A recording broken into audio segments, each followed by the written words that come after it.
नमस्कार, आपके साथ मैं हूं Ravi Thakur. Breaking with agenda में आज चर्चा उस बिहार की राजनीतिक उठापटक की जहां हर जुबान पर सियासी चर्चा आम बात है। चर्चा करेंगे आरसीपी सिंह के जेडीयू छोड़ने या यूं कहें निकालने की। चर्चा करेंगे अपने ही पूर्व राष्ट्रीय अध्यक्ष से उसकी काली कमाई का हिसाब मांगने की।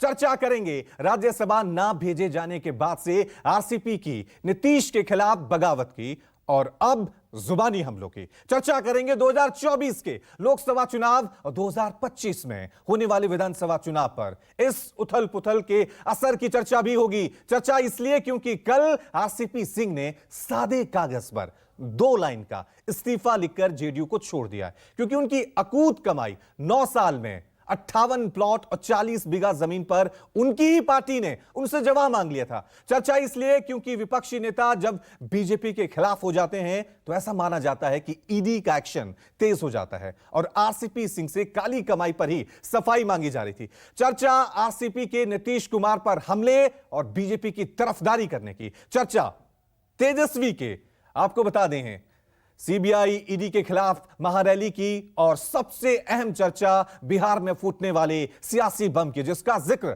आरसीपी के करीबी अजय आलोक कर रहे हैं। चर्चा क्या आरसीपी सिंह बिहार में अगले चिराग पासवान बनने वाले हैं? चर्चा क्या महाराष्ट्र के शिंदे की तरह आरसीपी बिहार में खेला कर सकते हैं? चर्चा क्या जेडीयू सच में डूबता जहाज बन चुका है? चर्चा शुरू करें उससे पहले बयानबाजी सुन लेते हैं।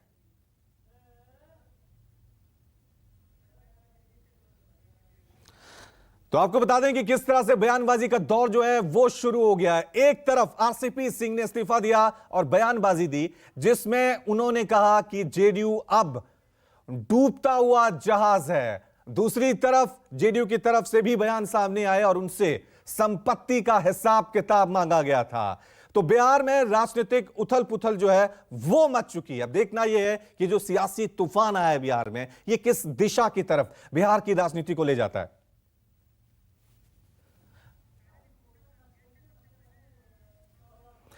तो इस मुद्दे पर चर्चा करने के लिए हमारे साथ तमाम मेहमान बने हुए हैं। साथ में मेरे सहयोगी भी बने हुए हैं। अखिलेश सिंह बीजेपी की तरफ से हमारे साथ बने हुए, नीरज कुमार जेडीयू की तरफ से हमारे साथ बने हुए, उनसे भी सवाल जवाब करेंगे। और आरजेडी की तरफ से हमारे साथ फैजल अली भी बने हुए हैं और साथ में मेरे सहयोगी सौरभ भी हमारे साथ बने हुए हैं। तो चर्चा की शुरुआत करेंगे, लेकिन सबसे पहले सौरभ, मैं आपकी तरफ रुख करूंगा, क्योंकि बिहार में जो ये तूफान आ रहा है सियासी, इस्तीफों का दौर शुरू हो गया है, आरोप प्रत्यारोप चल रहे हैं। किस दिशा की तरफ जाएगा आरसीपी सिंह का यह इस्तीफा?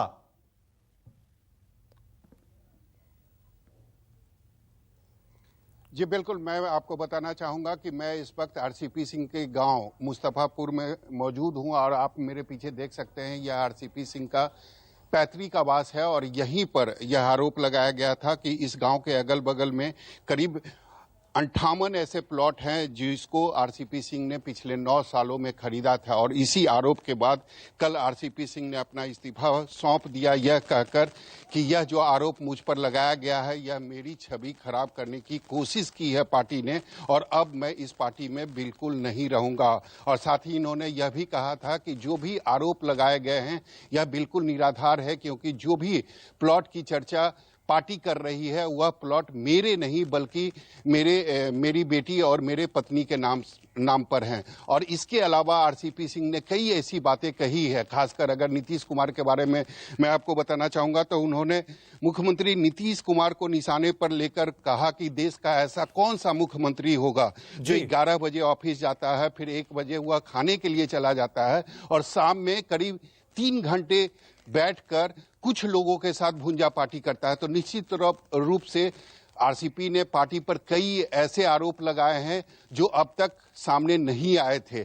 तो अब ऐसा माना जा रहा है कि आरसीपी सिंह की चूंकि संगठन पर काफी पकड़ थी, तो अब माना जा रहा है कि संगठन के कई नेता और कार्यकर्ता आरसीपी सिंह के इस्तीफे के बाद वह भी अपना इस्तीफा दे सकते हैं। जी नमस्कार, मैं हूं मानक गुप्ता।